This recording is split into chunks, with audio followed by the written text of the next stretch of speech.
Greetings, everyone.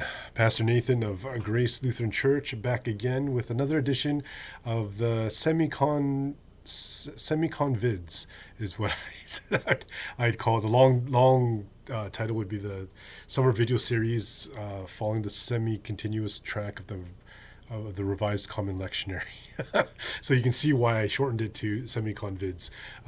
Much easier to say and much easier to listen to. Yet I told you the long title anyway.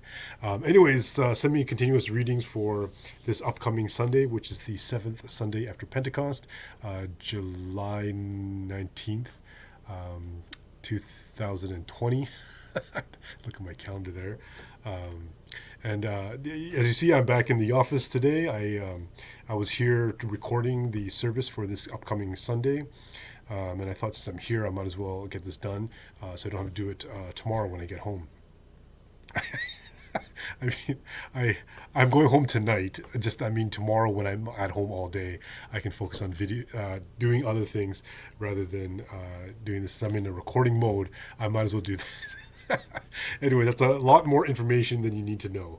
I'm going to try to get through this video quick because it's quiet now, but I have this funny feeling that the daycare kids from downstairs are going to come go outside any time and just make a racket. It's how it is during the week here at the church. But before we start and get right into the readings, let's have a word of prayer. The Lord be with you. Let's pray.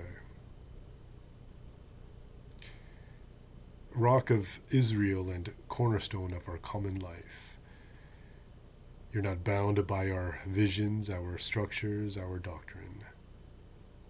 We cannot predict your coming or going, yet you have given us your story, your family, your work to do. Meet us here. Shape us for service in your world, for we carry the name of Jesus and live by the power of your breath. Amen. So the semi-continuous first reading for this 7th Sunday after Pentecost is Genesis chapter 28, verses 10 to 19a. And just again to recap the story, God promised Abraham and Sarah to be the parents of a great nation. After a little while, they had a son, Isaac, and Isaac grew older, parents passed on, and he had kids of his own. He married a woman named Rebecca and had twins, Esau and Jacob. And Jacob being the younger one, but Esau being, I don't want to say a stupider one, but the story seems to suggest that he was the stupider one and was duped not once but twice by his younger brother, and his younger brother then taking on the mantle of the older son, getting the birthright and the blessing from Abraham. And so now Jacob is on the run because Esau, as you would imagine, isn't happy.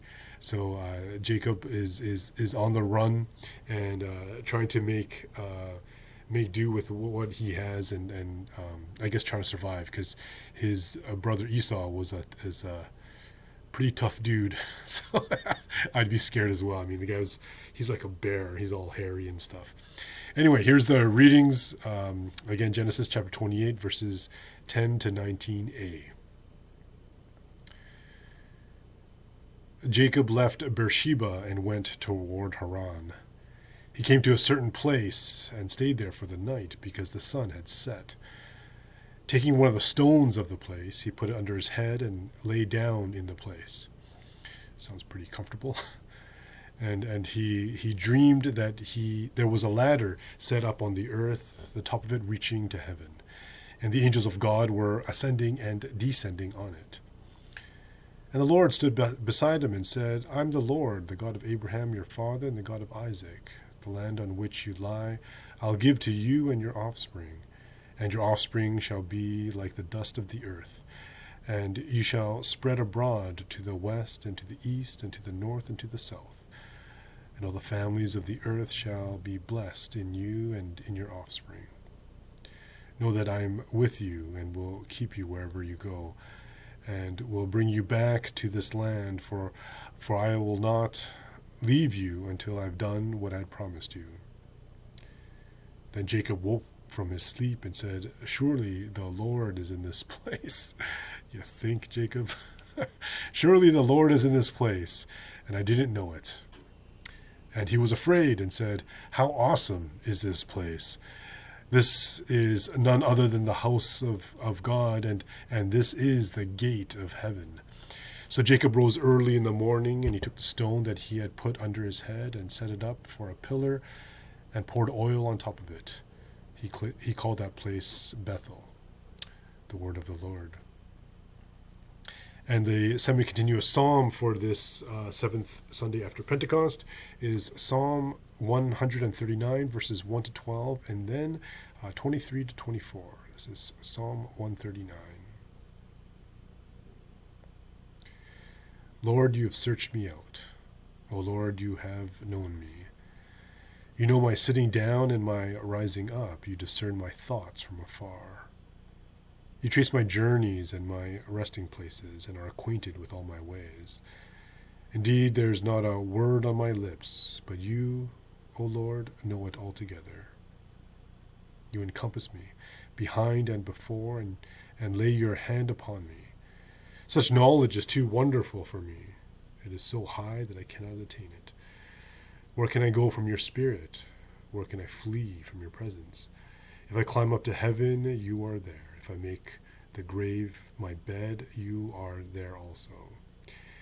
If I take the wings of the morning and dwell in the uttermost parts of the sea, even there your hand will lead me, and your right hand hold me fast. If I say, surely the darkness will cover me, and the light around me turn to night, darkness is not dark to you, the night is as bright as the day. Darkness and the light to you are both alike. Search me out, O God, and know my heart. Try me and know my restless thoughts. Look well whether there be any wickedness in me, and lead me in the way that is everlasting. Psalm 139. So this story of Jacob, I mean, if for a lot of people, it could be disturbing. I mean, a lot of these stories that we've got so far in the semi-continuous readings have been disturbing in their own right. And this one is more because, well, God's making all these promises to this jerk. And then we think, oh man, he doesn't deserve it. I mean, poor Esau. He is the one that was supposed to get the blessing and all that. But then Jacob tricked him and did all these things to him and basically wasn't a good brother. And yet God continues to bless him and give him all these things and makes him into a great nation. And it bugs us sometimes. And then I read this psalm, and it makes me feel uncomfortable as well, talking about how much God knows us, how God knows everything about us, every thought through our heads, every misdeed that we've done, every web page that we've gone to. I mean, how often do we want to just have one of our friends, delete our history in the case we die? Because there are things that we just don't want people to know. There are things that we wish weren't written down and kept for all eternity. Things that we just want to forget, things that we're ashamed of, and things that we want to hide. And I think the beauty of the story then with Jacob, I mean, Jacob had a lot of things he should have wanted to hide. He should be ashamed of himself, the way he treated his brother. But yet God knows all this stuff. God knows what Jacob did. It wasn't that God was fooled as well and gave Jacob all this stuff. God knew all the things that Jacob did, and yet blessed him anyway. And Esau wasn't left out in the dark, mind you. I mean, Esau was blessed in his own right as well, and was given, not as great a nation, but a pretty great nation as well. And it's kind of a gift. I mean, thinking that in spite of all the bad things that we've done, in spite of all the mistakes, in spite of all the flaws, and in spite of, I mean, we know those websites. In spite of all that, God continues to love, and God continues to bless, and God continues to welcome us into God's family.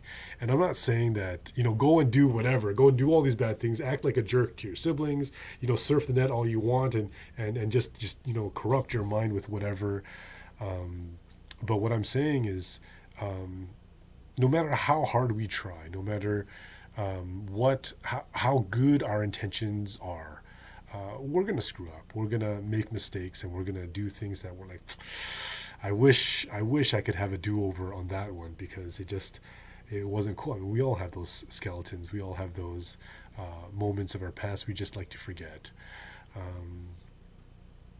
But there's a gift in knowing that God knows those as well. God knows those horrific things that we've done and forgives us for it and loves us anyway. And then that struck me as to the relationship that God has with us, that God sees us, God knows us, God watches over us and is present through it all. And all those things that we're so embarrassed to even have our friends know, God knows and loves us anyway. And we're embarrassed to let our friends know, because we're thinking our friends are going to ditch us at the second is, oh man, you looked at that. And but God doesn't. God doesn't abandon us, and God doesn't just tolerate us either. God actively loves us, actively blesses us, and actively gives us good things. And I know, again, I said this many times in the past, we may not see it. We may not feel it. We may not think that God is doing any of these things for us. But there is no doubt in my mind that God is. And it might take some time for us to recognize it. It might take us some time to see how that is, and it might only be in hindsight for us to enjoy it. But God is there. God is here. And as Jacob said, surely the Lord is in this place, and I did not know it. So how do we see God? How do we see God in our lives? How does God surprise us in the different blessings that God gives us? I mean, we could just be minding our own business, taking a sleep with a pillow for a rock for a pillow, and God surprises us, shows His blessing, and says, "Hey, I love you." And that's awesome. That's awesome. And so we recognize that, we give thanks, and we wait on God. Thank you for watching. Blessings on your week as you continue to navigate this pandemic, wherever we're going, phase 2 or phase 3 or whatever, maybe back to phase 2. And that you may stay safe, stay kind and calm, or whatever the saying is. Peace be with you. God's blessing.